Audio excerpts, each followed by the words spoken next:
Merci beaucoup pour votre invitation. Déjà, je suis vraiment ravie de venir partager avec vous nos réflexions actuelles sur vieillir à l'ère du dérèglement climatique. Alors, on a posé déjà un petit peu les bases au niveau démographique.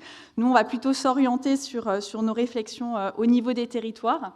Donc, Génératio est un cabinet d'études qui... Génératio est un cabinet d'études spécialisé dans l'accompagnement en fait, des territoires sur les enjeux liés au vieillissement de la population. Et aujourd'hui, c'est vrai qu'on se pose beaucoup cette question à la fois dans nos études, mais aussi dans nos travaux de recherche, sur comment en fait, ces deux grandes mutations sociétales en fait, viennent se confronter dans le quotidien des territoires et dans vos quotidiens des professionnels et des habitants. On s'est posé plusieurs questions sur lesquelles on va vous partager. La première, ça a été, est-ce qu'il y a une spécificité en fait, à vieillir sur des territoires particulièrement soumis aux aléas climatiques? On s'est posé une deuxième question, au vu de l'actualité, c'était celle de s'interroger sur pourquoi est-ce que les seniors sont aujourd'hui parmi les populations les plus impactées par des événements climatiques sévères. Et à côté, on s'est dit qu'il ne fallait pas regarder que cette face de la médaille, il fallait aussi se dire qu'en fait, les seniors ne sont pas que victimes, mais également, ils peuvent être des acteurs. Et ça a été notamment des travaux que l'on a réalisés récemment. Alors, si on revient il y a quelques années, j'aimerais qu'on se rappelle de l'épisode des inondations à Valence. Je ne sais pas si vous vous rappelez de cet épisode particulièrement important. On a eu un bilan qui s'est établi à un peu plus de 220 morts au global. Et quand on regarde en fait dans le détail, on a eu 104 personnes décédées qui avaient plus de 70 ans et 67 qui en avaient plus de 80 ans. En fait, ça veut dire que ces personnes âgées représentaient moins d'un quart de la population exposée aux inondations, mais elles représentaient près de la moitié des victimes de cette catastrophe naturelle. Alors, ce n'était pas un accident statistique, ce n'était pas un phénomène isolé, c'est une constante en fait que l'on documente de plus en plus depuis quelques décennies. Si on remonte à Katrina en 2005, on avait 75% des victimes qui avaient plus de 60 ans, alors qu'elles ne représentaient que 16% de la population. Donc on est sur ces deux grandes transitions qui aujourd'hui, rien qu'à travers ces premiers chiffres, trouvent leur convergence. Alors on a commencé à parler de ces effets démographiques. Je pense qu'il y a quelques chiffres qui sont importants. Le fait qu'aujourd'hui, on a une personne sur 10 dans le monde qui a plus de 65 ans, qu'en France, on s'approche des 30% de la population. Dans certains territoires que l'on accompagne, on est à plus de 50% de la population. Qu'on a aussi une conjonction qui fait que la population des plus de 65 ans rattrape quasiment aujourd'hui celle des moins de 20 ans. Et puis une autre statistique aussi que je voulais partager avec vous, qui était le fait qu'au moment de la retraite, on a un départ sur 10 qui se traduit par un changement de résidence. Et ça, de notre point de vue, ce n'est pas quelque chose d'anodin. Ça veut dire qu'on a des retraités qui, dès l'arrivée de la retraite, choisissent en fait souvent de quitter des pôles ou des grandes aires urbaines pour résider dans des villes plus petites, généralement situées en bord de mer ou dans des zones rurales. On a pas mal de mouvements vers le Massif central notamment. Et avec des profils qu'on peut caractériser, et que l'INSEE avait caractérisé en 2022, avec généralement plutôt des personnes seules et des familles monoparentales qui sont un peu plus mobiles que les couples où il faut attendre que l'un et l'autre soient partis à la retraite. Voir aussi que ces déménagements, souvent, impliquent un changement de région. Et on va le voir plus tard, ce n'est pas anodin non plus dans la convergence entre ces deux thématiques. Et puis de l'autre côté, on a commencé à en parler, vous l'avez tous, vous n'avez pas pu louper les informations ces derniers temps. 2024 a été l'année la plus chaude jamais enregistrée depuis 1850. Je pense qu'on est sur une bonne trajectoire cette année aussi. Et on a 6 des 9 limites planétaires qui ont été franchies. Alors, ce qui est important et ce qu'on voit dans les travaux qu'on mène actuellement, c'est que ces deux phénomènes en fait, se croisent, mais également s'amplifient mutuellement. Et pourtant, en fait, on a des politiques publiques qui continuent à traiter ces sujets en silo. Politique de l'âge d'un côté, politique climatique de l'autre. Et c'est précisément, en fait, je pense, ce cloisonnement qu'il est intéressant d'interroger. Et notamment de s'interroger en quoi il nous concerne tous dans cette salle.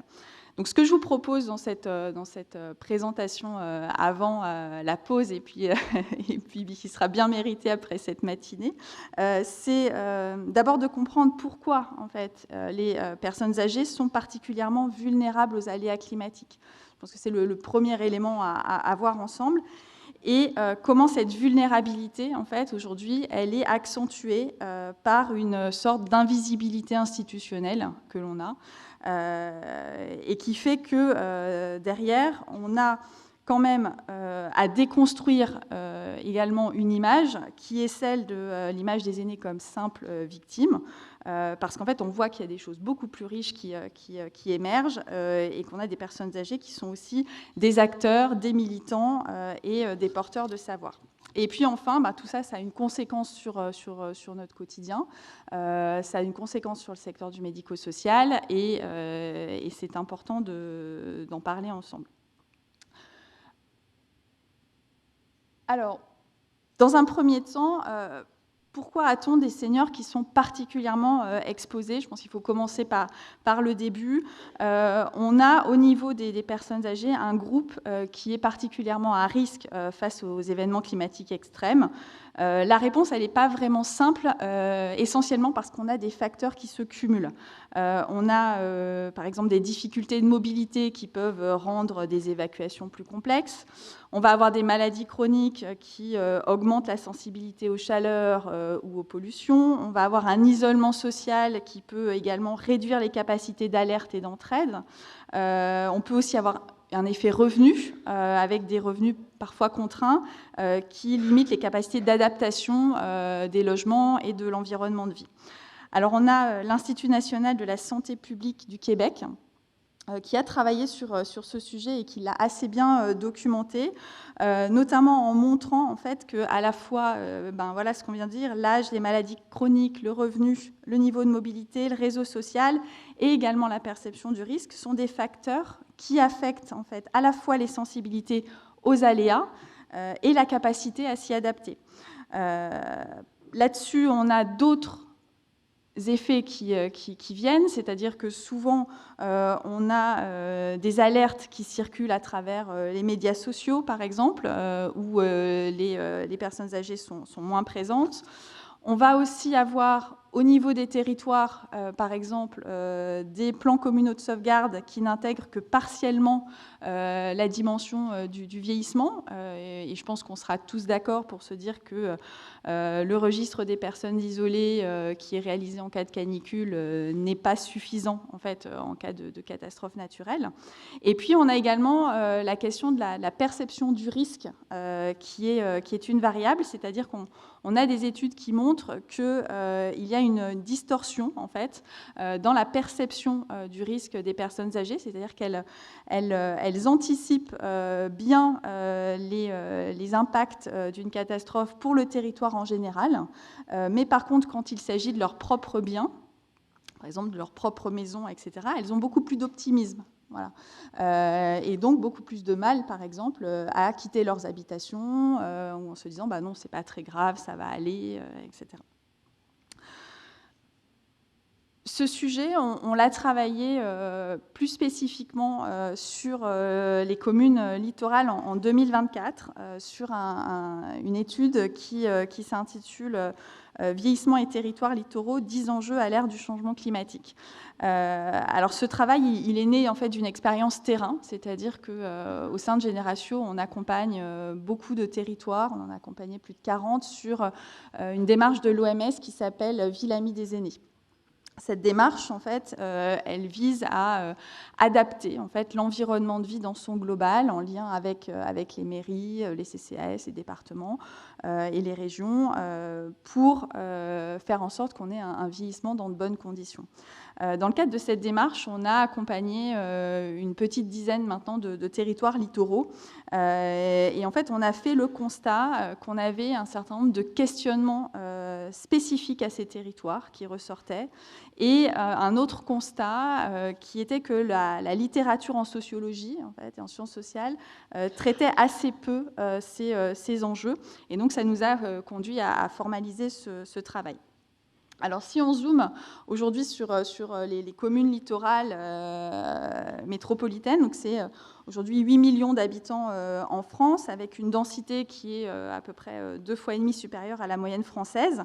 Et ce sont des communes qui se caractérisent, comme nous l'a souligné le Shift Project dans un rapport, par à la fois une attractivité résidentielle et touristique, mais aussi une grande vulnérabilité climatique et une dépendance également forte de par leurs activités aux énergies fossiles. On voit dans ces territoires littoraux, et on a parlé tout à l'heure des déménagements au moment de la retraite, qu'on a une surreprésentation des seniors. Voilà, parfois, je vous ai dit, plus de 50% de la population qui a plus de 60 ans. Un indice de vieillissement qui devrait augmenter également de manière importante dans les départements littoraux métropolitains dans les prochaines décennies. Et puis, on a une exposition climatique particulièrement forte, que ce soit au risque d'érosion côtière, de submersion marine, de canicules amplifiées par des îlots de chaleur, de tempêtes, voire de feu. On avait abordé l'Aude tout à l'heure, qui aussi en est un exemple. Alors, nous avons dans ce travail identifié 10 enjeux, 10 grands enjeux pour les communes.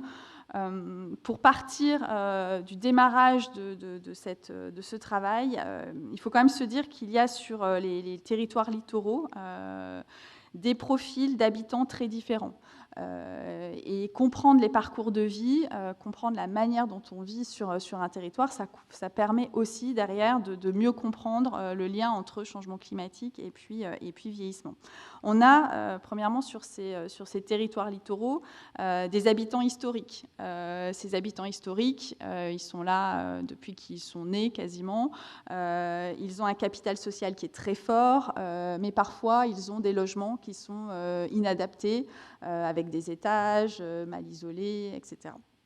On a également des anciens résidents secondaires qui deviennent en fait des résidents permanents et qui sont entre deux, c'est-à-dire qui commencent à avoir un bon ancrage au niveau du territoire, mais qui vont avoir derrière aussi peut-être un lieu de résidence, initialement plutôt des résidences secondaires, pas forcément adaptées pour la vie quotidienne et notamment sur un parcours de vieillissement. Et puis on a des nouveaux arrivants à la retraite qui arrivent et puis qui se retrouvent sur des territoires avec un capital social assez faible, voilà, assez peu d'amis, des réseaux relationnels à reconstruire, et puis parfois des logements de manière un peu périphérique ou dans des quartiers qui n'ont pas du tout été identifiés en fait par les municipalités comme étant des quartiers avec des habitants à l'année et particulièrement en plus vieillissants. Donc, ce qui rend en fait l'analyse de la conjonction de ces deux dynamiques sur les territoires littoraux particulièrement intéressant, c'est le caractère cumulatif de ces enjeux. C'est-à-dire qu'en fait, ces enjeux ne s'additionnent pas, ils s'articulent et je dirais même qu'ils se renforcent parfois. Alors, je ne vais pas vous faire les 10 enjeux derrière. Vous pourrez, voilà, je pourrais vous transmettre la publication avec plaisir.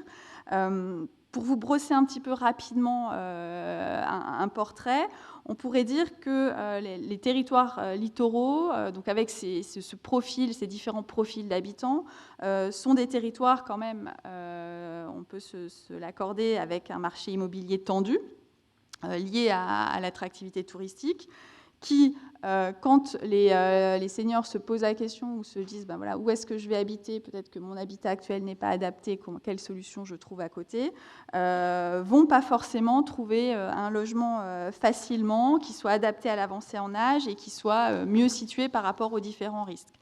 On constate aussi qu'il y a un isolement qui se cumule, un isolement social des nouveaux arrivants, qui peut réduire en fait les réseaux de solidarité en cas de catastrophe.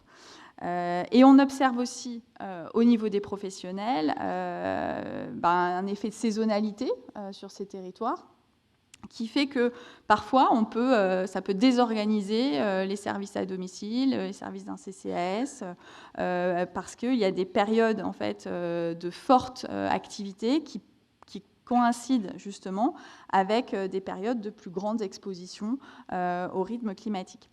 Et puis un autre constat aussi que l'on a fait de ce travail, c'est que derrière, quand on se penche un petit peu sur les politiques communales de ces différents territoires, mais en fait on se rend compte que notamment les plans locaux d'urbanisme, les PLU des communes n'ont pas franchement fléché en fait des mesures relatives à la prise en compte des populations vulnérables dans les aménagements à mettre en œuvre face aux aléas climatiques.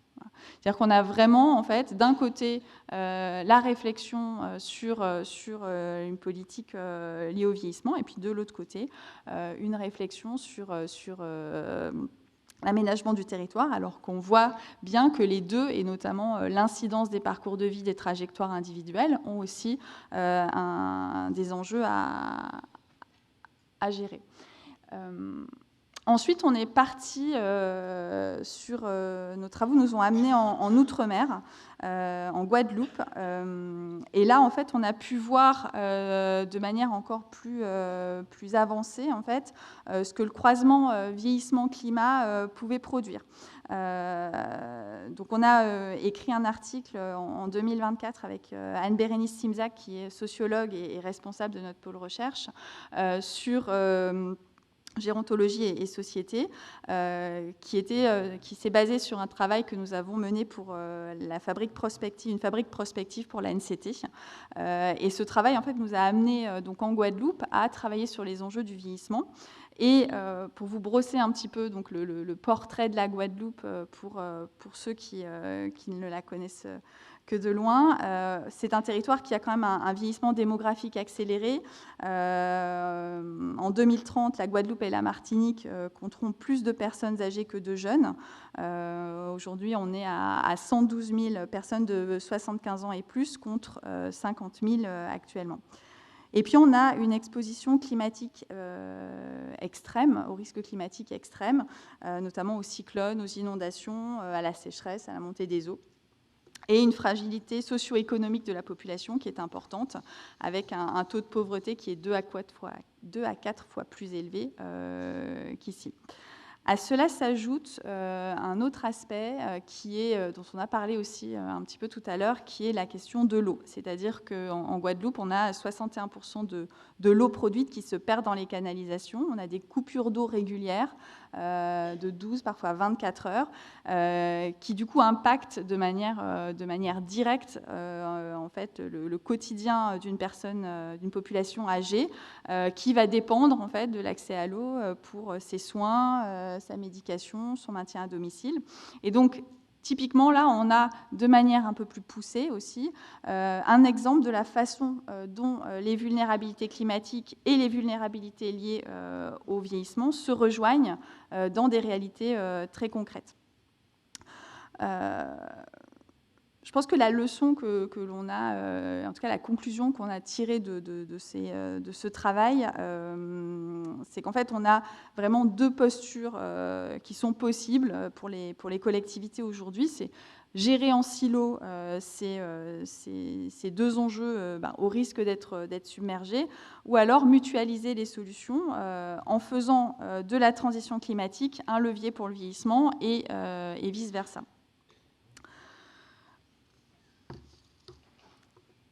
Alors, je veux vous proposer maintenant un renversement de perspective, c'est-à-dire que si on reste uniquement sur les vulnérabilités, je trouve qu'on a une lecture uniquement victimisante, en fait, qui est dommage.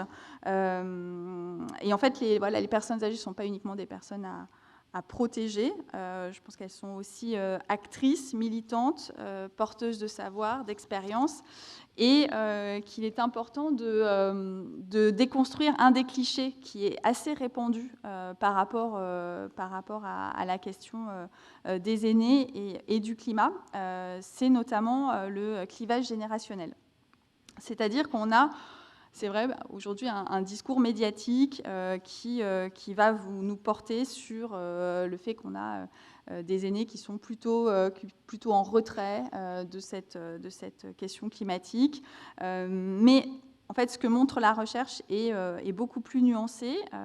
Et donc là, je vous renvoie en fait aux travaux de Jean Roset et de Lorenzini, qui ont fait paraître un ouvrage qui s'appelle « Se battre pour le climat en 2023 » et qui montre en fait, et je trouvais intéressant de vous le partager aujourd'hui, que les préoccupations climatiques des jeunes en fait se distinguent peu des autres groupes d'âge.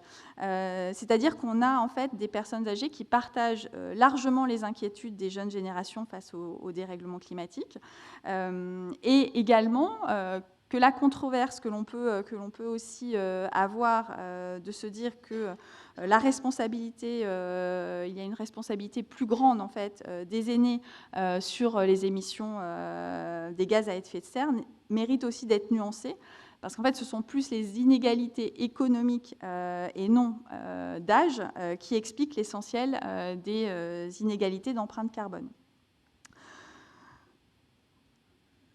Un autre résultat de ces travaux, et je pense que ça va vous intéresser et c'est un vrai levier aussi pour vous, c'est de montrer en fait que s'il y a une préoccupation, enfin, si les préoccupations fortes pour le climat peuvent détériorer le bien-être, et notamment, vous avez tous entendu parler d'éco-anxiété, l'engagement actif en fait, pour le climat, va permettre de canaliser ces inquiétudes de façon positive. Et le fait de s'engager en fait, concrètement pour le climat, ça devient alors un facteur de bien vieillir. Et je pense que dans nos actions et dans la valorisation des actions qui sont faites par les personnes seniors, les résidents, etc., c'est quelque chose qui est une piste intéressante. On a été amené l'année dernière à collaborer avec l'association Parlons Climat sur un travail justement consacré à l'engagement des seniors pour le climat. Ça a été un benchmark en fait international sur cet engagement que vous pourrez retrouver en ligne sur leur site internet. Et ce que montre ce benchmark en fait, c'est que les seniors, en fait, les personnes âgées, partout dans le monde, en fait, sont des acteurs climatiques actifs qui opèrent, je dirais, avec trois grands champs d'action. On va avoir des seniors qui vont s'engager dans des mouvements militants et dans des plaidoyers. Alors on peut citer par exemple l'exemple des aînés pour le climat en Suisse, qui je crois vont être parmi nous demain, où on a quand même 2500 membres qui ont mené une bataille juridique de 8 ans, qui a abouti à la condamnation de la Suisse par la Cour européenne des droits de l'homme en 2024 pour inaction climatique. On a également le mouvement des grands-parents pour le climat qui sont nés en Norvège en 2007, qui aujourd'hui constitue un réseau de plus de 10 000 seniors engagés dans une dizaine de pays. On a également des seniors qui s'impliquent dans des initiatives éducatives et de transmission.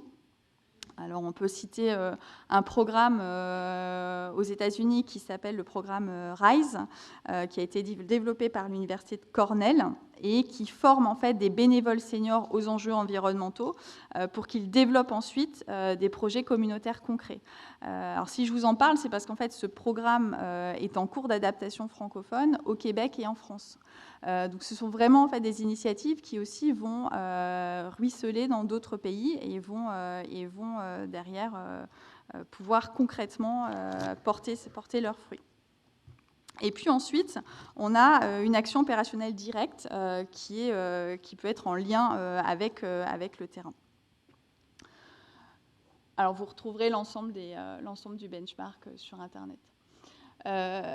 Un autre point, c'est sur lequel je vais passer assez vite parce que je vois que le temps tourne, c'est un article qui va paraître là prochainement sur une comparaison France-Chine qui a été coécrit par Anne-Bérénice Simzac et Justine Rochaud et qui montre en fait que l'engagement des seniors aussi au niveau de la société ne peut pas être compris indépendamment des contextes politiques et sociaux dans lesquels ils s'inscrivent.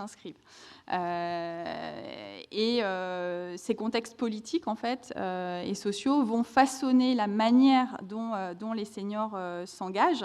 Et parfois, il faut vraiment se dire que il ne faut pas mesurer cet engagement uniquement à l'aune des seules formes militantes voilà, et très visibles, mais que parfois, voilà, partir des formes d'action réelles des seniors, qui sont souvent des formes d'action plutôt quotidiennes, vont être tout aussi remarquables et vont faire des seniors des acteurs climatiques. Alors, qu'est-ce que ça change pour les pratiques et les institutions ?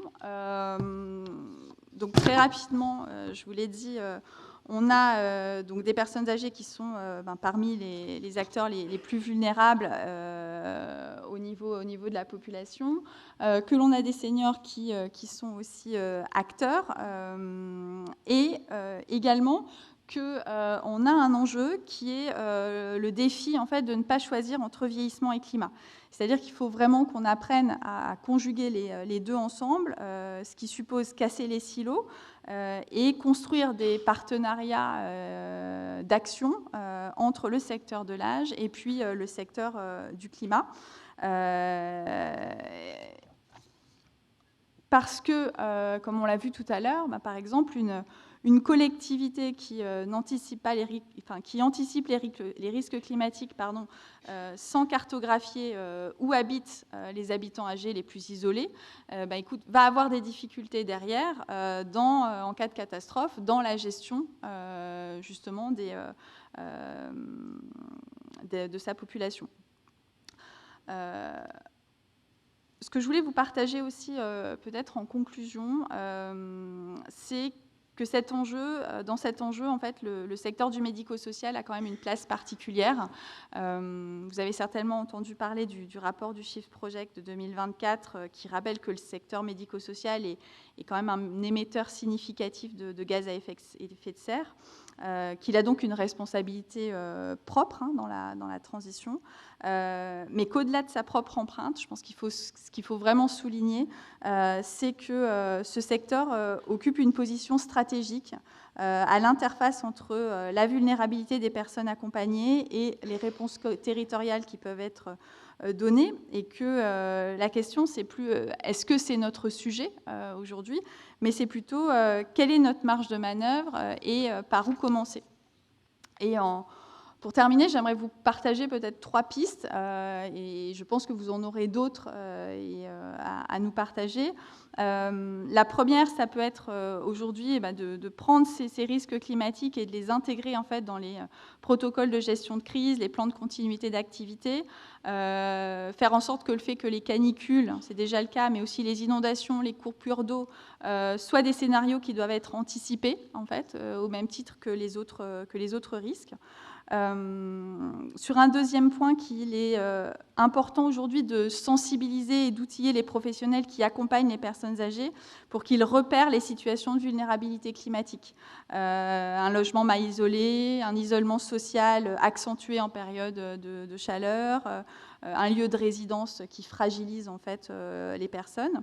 Et puis, en troisième point, je pense aussi qu'il est important de valoriser et soutenir toutes les formes d'engagement pour le climat des résidents et des personnes qui sont accompagnées. Et plutôt que de les cantonner à un rôle passif, vraiment créer les conditions pour que la capacité d'agir en fait, des personnes s'exprime et qu'à leur niveau, en fait, elles puissent aussi, et qu'on puisse collectivement avoir notre rôle et ce rôle valorisé. Alors, on continue nos travaux sur ce sujet-là. Juste pour vous donner 2 pistes d'ouverture, on est en train de travailler actuellement sur l'Aude et plus précisément sur la ville de Leucate, sur une recherche qui est soutenue par le Roi Merlin Source et la Maïf concernant habiter et vieillir en solo sur un territoire soumis aux aléas climatiques extrêmes. Donc, ce qu'on va chercher à comprendre en fait, à travers ce travail qui va s'étaler sur l'année qui arrive, c'est comment les personnes qui habitent concrètement un territoire à risque agissent, c'est-à-dire est-ce qu'elles ont conscience des dangers, est-ce qu'elles ont mis en place des stratégies de protection, est-ce qu'elles se projettent de façon pérenne sur ce territoire, comment est-ce qu'elles adaptent aussi le lieu où elles vivent. Et on fait ce travail avec notamment une artiste chercheuse qui s'appelle Elise Levinson pour aller au-delà de la manière classique en fait, de recueillir les perceptions. Et donc on va passer par des démarches aussi artistiques en plus de sociologiques. Et puis, je voulais aussi vous indiquer un prochain numéro de Gérontologie et Société qui va être sur vieillir à l'ère du dérèglement climatique avec un certain nombre de perspectives internationales qui vont paraître à l'hiver 2026. Donc, je vous remercie pour votre attention. Toutes ces publications sont disponibles sur Internet. Merci. Merci beaucoup, Élodie. Merci pour votre intervention. Mesdames, Messieurs, nous avons une petite dizaine de minutes pour, si vous avez des questions à poser à Madame Liobé, voilà, sur son intervention. Donc, encore une fois, nous allons faire passer des micros dans la salle. N'hésitez pas à lever la main.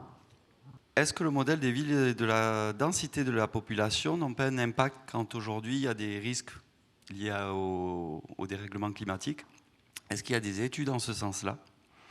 Est-ce que les politiques publiques qui sont menées dans ce cadre-là, où on est sur le modèle des grandes villes, des métropoles, et avec toutes les problématiques d'isolement que ça émène, avec des fausses idées aussi sur la ruralité en comparaison, avec moins de services et autres, j'en prends pour peur, ouais, dans les campagnes, souvent on connaît, où on s'auto-surveille, on connaît son voisin.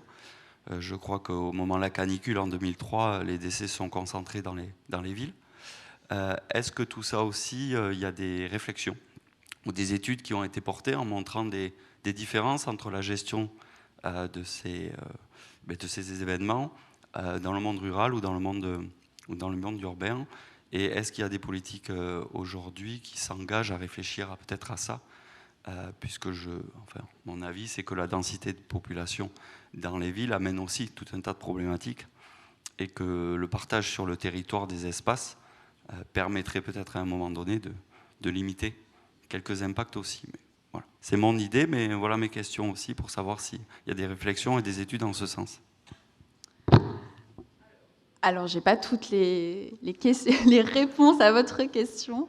Moi, ce que je peux vous partager, c'est ce qu'on... Moi, ce que je peux vous partager, c'est ce qu'on voit en fait sur le terrain. Ce qu'on remarque, c'est notamment pour reprendre l'exemple des territoires littoraux, et ce n'est pas anodin qu'on ait travaillé ce sujet, c'est qu'on a quand même des territoires qui ne sont pas préparés à recevoir autant de personnes à l'année vieillissantes, ne sont pas calibrés pour, ne sont pas pensés pour non plus, et donc qu'il y a un enjeu d'adaptation. C'est pour ça notamment qu'on a beaucoup de territoires qui vont dans cette démarche Ville Amie des aînés pour penser de manière transversale et globale l'adaptation du territoire au vieillissement, que ce soit en termes d'aménagement, de mobilité, d'accès aux soins, etc., pour mieux comprendre aussi les phénomènes démographiques. Et c'est vrai que quand vous avez des populations qui arrivent chez vous et qui en plus sont à la retraite, et ben derrière, c'est une autre démarche en termes de réflexion que l'accueil d'autres populations. Après, sur la partie différence entre territoires urbains et territoires ruraux, en effet, je vous parlais tout à l'heure des réseaux de sociabilité. Ce sont pas forcément les mêmes. Vous avez tout à fait raison de le souligner. Les risques non plus ne sont pas forcément les mêmes non plus. Et la capacité en termes de moyens d'action des communes ne sont pas forcément pareil. Je vois quand on accompagne plutôt des communes rurales assez petites, on a des actions assez fortes autour du lien social, autour justement de l'interconnaissance, etc. Et avec dans des grandes villes des moyens qui peuvent être mis sur des politiques publiques en tant que telles de manière différente. Bonjour, vous avez parlé tout à l'heure donc d'essayer de trouver des solutions ensemble, construire des partenariats donc entre notre secteur alors vous mettiez le secteur de l'âge et de l'environnement. Pour ma part, je considère que c'est plus le secteur du grand âge avec des personnes qu'on accompagne qui ont beaucoup plus de difficultés à se mobiliser et à se déplacer tout simplement. Est-ce que vous avez des exemples à nous partager ou est-ce que peut-être que dans l'Assemblée, il y a des personnes qui ont déjà engagé ce genre de partenariat qui pourrait être bénéfique pour notre avenir ?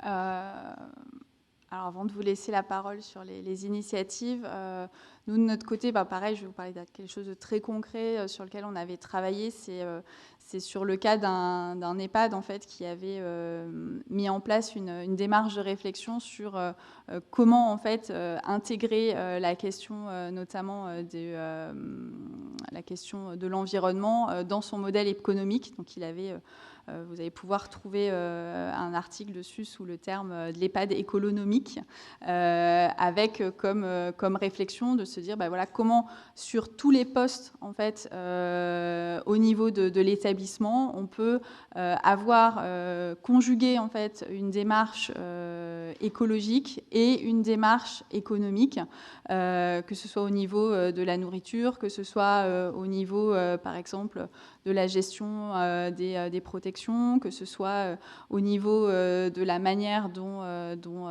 était conçu le bâtiment. Et donc, votre question me fait penser à ça, parce que je pense qu'il y a aussi cet enjeu économique dont on a parlé en introduction qui est là, et que les deux démarches en fait ne doivent pas s'opposer, c'est-à-dire que cette réflexion en fait sur comment intégrer un établissement dans et le préparer face à ces risques n'est pas que source de coûts. Ça peut aussi être l'occasion d'une réflexion sur les différents postes en fait, et parfois avec plutôt des bonnes surprises. Et donc pareil, je pourrais vous transmettre l'exemple plus global du travail qui avait été fait dans cette EHPAD. Merci beaucoup, Élodie Liobé, pour votre intervention et vos réponses.